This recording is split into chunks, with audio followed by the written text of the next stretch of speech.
మెడ్ plus లో అదే medicine అదే క్వాలిటీ, మార్కెటింగ్ డిస్ట్రిబ్యూషన్ ఇంకోటి అంటూ వీళ్ళకి అదనపు ఛార్జీలు ఉండవు. అందువల్లే 50 to 80% డిస్కౌంట్ లో మనకు అందిస్తున్నారు.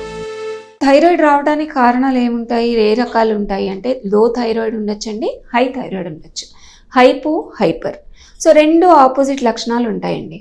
హైపో ఉన్నప్పుడు బరువు పెరుగుతారు, మోషన్ సరిగా రాకపోవటం అండ్ పని సరిగా చేయలేకపోవటం అండ్ మనిషి కొంచెం డల్గా ఉండటం, యాక్టివ్గా లేకపోవటం, ఇలాంటి సిమ్టమ్స్ అన్నీ గమనిస్తాం. హైపర్ ఉన్నప్పుడు థైరాయిడ్ లెవెల్స్ అనేవి ఎక్కువగా ఉన్నప్పుడు మనం గమనించే సిమ్టమ్స్ ఏంటంటే బరువు బాగా తగ్గిపోవడం, చేతులు వణకటం, యాంగ్జైటీగా అనిపించడం, ఫీవర్గా అనిపించడం, బాగా చెమటలు రావడం, ఇలాంటి సిమ్టమ్స్ అన్నీ మనం గమనిస్తాం. అయితే ఎనీ పేషెంట్ ఇలాంటి సిమ్టమ్స్తో, పీరియడ్స్ ఇర్రెగ్యులారిటీతో కానీ ఇలాంటి సిమ్టమ్స్తో వచ్చినప్పుడు జనరలీ మనం ఏంటంటే థైరాయిడ్ టెస్ట్ అనేది చేస్తాము. T3, T4, TSH thyroid profile అనేది ఉంటుంది, అది చేయటం జరుగుతుంది. కొన్నిసార్లు మనం యాంటీటీపీ యాంటీబాడీస్ కూడా చేస్తామండి. సో దీంతో ఏంటంటే జన్యపరంగా ఏమైనా వాళ్ళకి థైరాయిడ్ వచ్చే రిస్క్ ఉందా అనేది మనకు అర్థమవుతుంది.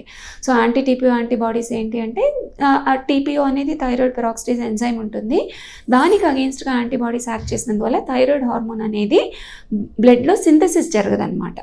సో అందువలన వాళ్ళకి థైరాయిడ్ హార్మోన్ అనేది లో అయిపోతూ ఉంటుంది. అందుకు కారణం తెలుసుకోవడం కోసం యాంటీటీపీ యాంటీబాడీ టెస్ట్ కూడా చేయడం జరుగుతుంది. సో ఇది కాకుండా వీళ్ళకి ట్రీట్మెంట్ ఏంటి అంటే లో థైరాయిడ్ ఉన్న వాళ్ళకి థైరాయిడ్ హార్మోన్ని ఇస్తామండి. So hormone will be replaced by hormone, అంతే. సో థైరాయిడ్ హార్మోన్కి థైరాయిడ్ హార్మోన్ ట్యాబ్లెట్స్ ఉంటాయి మనకి. So depending on the TSH levels మనం దాన్ని డిఫరెంట్ డోసేజెస్లో ఇస్తాం. 12.5, 25, 50, 75, 100 ఇలా రకరకాల డోసేజెస్ మనకి ఉంటాయన్నమాట. సో ఇది కాకుండా హైపర్ థైరాయిడిజం ఉన్నప్పుడు ఏంటి అంటే మనం థైరాయిడ్ హార్మోన్ సింథసిస్ని బ్రేక్ చేసే హార్మోన్స్ని ఇస్తాం. సో బ్లాక్ చేసే హార్మోన్స్ని మెడికేషన్ ఇస్తాం అన్నమాట. సో థైరాయిడ్ అనేది ఏ ఏజ్ గ్రూప్లో అయినా రావచ్చండి.